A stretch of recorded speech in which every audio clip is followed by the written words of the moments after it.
বেশি দিতে হবে না, একটু মাটি লাগাই দিতে পারতি। জল পড়ছে তো।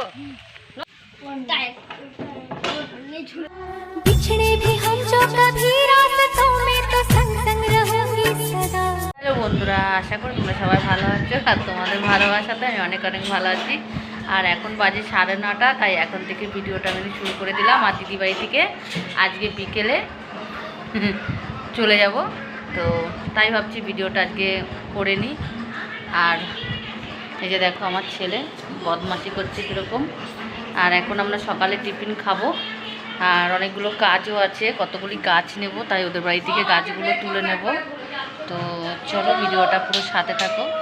আমরা এখন খেতে বসে পড়লাম। আর কি আছে সকালের টিফিন অবশ্যই কি আছে সকালের টিফিন অবশ্যই তোমাদের আমি দেখিয়ে দিচ্ছি। সকালের টিফিন সব রেডি, এখন আমরা এই যে খেতে বসবো। আমাদের এখন সকালের খাবার হয়ে গেছে, তাই বসে আছি, 1 ঘন্টা হয়ে গেছে। আর দিদির ছেলেটা কথা শুনছে না, তাই ও বকছে। আর ওই যে ছোটোটা ভয়ে খেতে বসে গেছে, একজনকে দিলেই আর একজনের কাজ হয়ে যায়। এদিকে দেখো আমার দিদি লেবু কেটে দিয়েছে, কলা দিয়েছে ওদের 2 ভাইকে খেতে। বন্ধুরা, দুপুরবেলা খাওয়া দাওয়ার পরে বিশ্রাম করে এখন উঠলাম, বাড়ির দিকে রওনা দিতে হবে। আর এখন মেঘলা ওয়েদার আছে, আর দিদিকে কটা গাছ তুলে দিতে বলছি। তো দিদি এখন গাছ তুলতে গেছে, তো চলো তোমাদের আমি দেখিয়ে দিচ্ছি। আর দিদির সাথে এখনও পরিচয় করায় নেই, আমি ঠিক করিয়ে দেবো।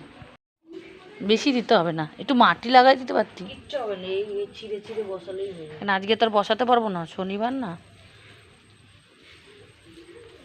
ছিঁড়ে বসালেই হয়ে যাবে, শুধু ডগটা বসালেই হয়ে যাবে।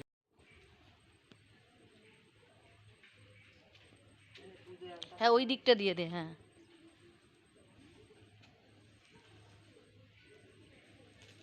এই ছিঁড়ে ছিঁড়ে ফেলেও দিস না তুলে।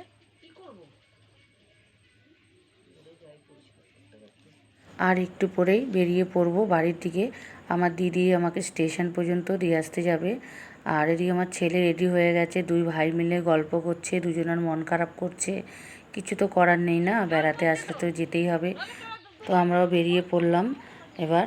আর দিদিও আসছে, আর ছেলেকে রেখে যাচ্ছে, কারণ ওকে আর নেবে না অতটা টেনে, কেন বাড়ি থেকে স্টেশন অনেকটাই দূর। তো বন্ধুরা, তোমাদের অনেকটাই সাপোর্ট দরকার, একটু পাশে থেকেও আর বেশি বেশি করে একটু সাপোর্ট করো। তো বন্ধুরা টাটা, তারকেশ্বর দিয়ে এখন আমরা বাড়ি যাচ্ছি। এই যে আমার দিদিকে তো কেউ ভালো করে পরিচয় করাতে পারিনি, এই জন্য ও লজ্জা পায় যেহেতু। তো চলো আবার আসবো এখানে খুব তাড়াতাড়ি।